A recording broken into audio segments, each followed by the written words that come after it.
Greetings everyone, welcome back to the channel. In today's tutorial, I'll guide you through the process of crafting a professional logo using the free AI logo maker. Let's dive right in. To initiate the logo creation process, navigate to ideogram.ai. You can find this website by searching for Ideogram on Google. Upon arrival, you'll need to establish an account through your Gmail credentials. Click on the Sign Up with Google button, confirm your selection, and proceed by entering a unique username. Complete the registration by clicking the respective button.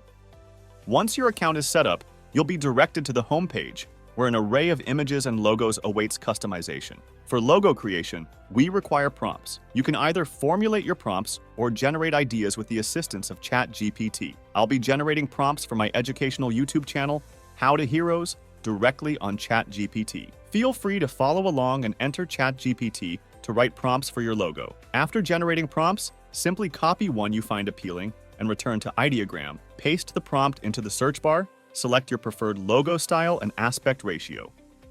Click the Generate button and wait for 5 to 10 seconds for the process to complete. Your AI-generated logo is ready. The quality of results depends on the effectiveness of your prompts, so ensure to craft them thoughtfully. Now, select your favorite logo, click on it, and hit the download button. For varied results, try different prompts and categories. Ideogram not only facilitates logo creation, but also offers the ability to generate high-quality images for free. That concludes today's tutorial, everyone. If you found this guide helpful, please consider hitting the like button, subscribe for more informative content, and drop a comment if you have any questions or feedback. Thank you for watching.